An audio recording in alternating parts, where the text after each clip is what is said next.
Oklahoma vs. Ohio State score, 3 things to know about the Sooners' rout.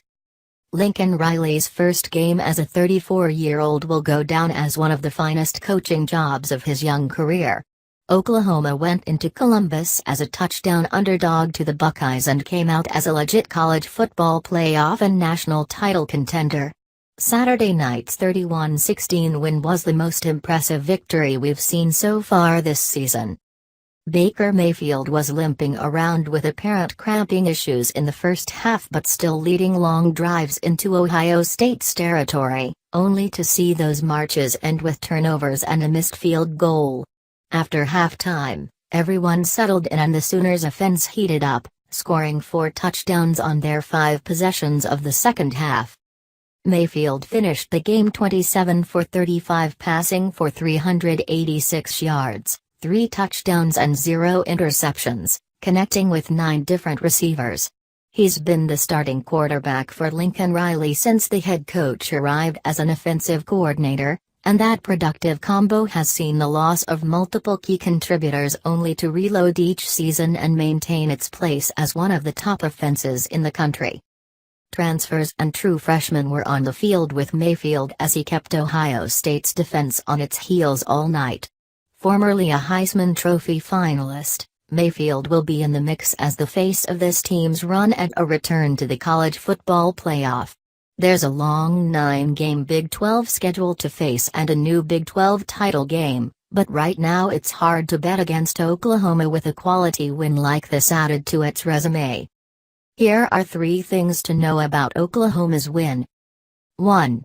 Ohio State's offensive struggles will define the post-title years. Since winning it all in the 2014 season, Ohio State has fielded offensive units packed with talent that have fallen short of expectations in a few huge spots against great teams. One common refrain is that the Buckeyes haven't had a consistent downfield threat to stretch the field. So as long as opposing defenses can avoid allowing one of the Buckeyes' speedy skill players to get loose in the open field, you can limit the explosive plays and keep them from getting in a good rhythm. Could Ohio State bounce back from this loss and still make the playoff if they run the table in the Big Ten? Maybe, but if the offense can't attack through the air and down the field consistently, there will probably be another loss somewhere down the road. 2. Oklahoma's defense deserves credit too. The Sooners did a great job applying pressure to J.T. Barrett with Ogbonnia Okoronkwo and Emmanuel Beal charging into the backfield, and the secondary that has been a weakness at times in recent years stepped up with some huge plays.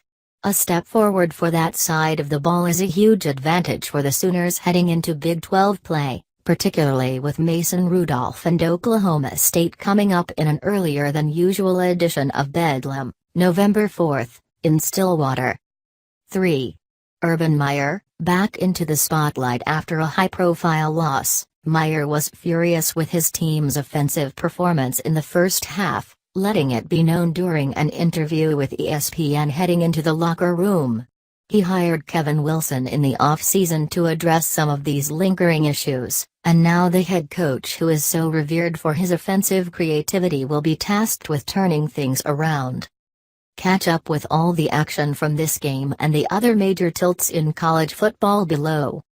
By Chip Patterson.